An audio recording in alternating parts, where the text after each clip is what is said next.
Sarkhej police સ્ટેશનની અંદર ફતેવાડીનો અમુક એરિયા આવે છે, તો ત્યાં આજરોજ પોલીસને પહેલાં પીસીઆર પર ફોન આવેલો, એટલે પોલીસ પીસીઆરની ગાડી ત્યાં ગઈ તો ત્યાં મારામારી થયેલી અને એક આરોપી ભાગવા જતો હતો, જે પીસીઆરની વર્દી મળી તેને પકડી લીધો.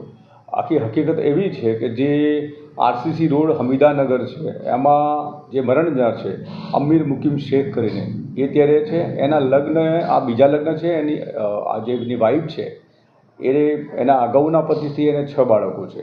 અહીંયા છે 2020થી તેઓ એની સાથે રહેતા હતા.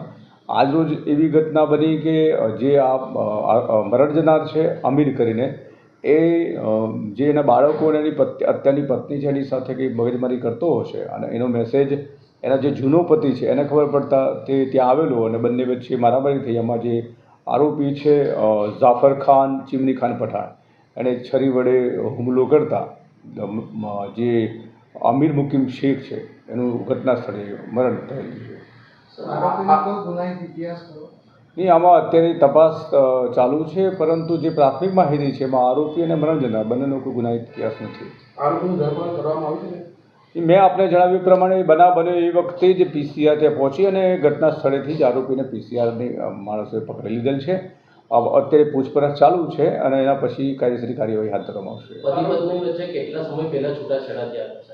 2020થી મેં આપણે જણાવ્યું એમ આ જે નવો છે એના પતિ એની સાથે રહેતા હતા અમીર મુકીમ શેખ છે, એની સાથે 2025થી રહેતા. એના પહેલાં જે છે 6 બાળકો છે એ જે આરોપી છે એના બાળકો છે અને એ જૂનો પતિ છે, મરણ જનાર છે, એના મારનાર છે.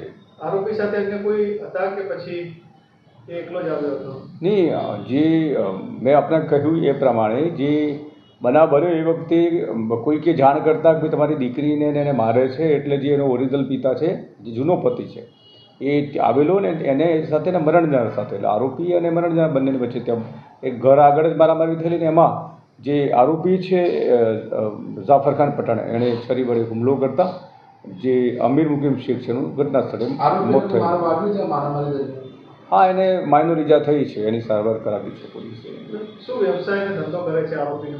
જે મરણ જનાર છે વેલ્ડિંગનું કામ કરતો હતો અને જે મારનાર છે એ છૂટક મજૂરી કામ કરે છે. જે મરણ જનાર છે એ બેઝિકલી યુપીના છે અને મારનાર છે જમાલપુરનો છે, અત્યારે ફતેવાડીમાં રહે છે. મૃતક અને આરોપી વચ્ચે અગાઉ પણ કોઈ ઝઘડો થયો હતો? એ પોલીસ રેકોર્ડ પર કોઈ માહિતી આવી ઉપલબ્ધ નથી.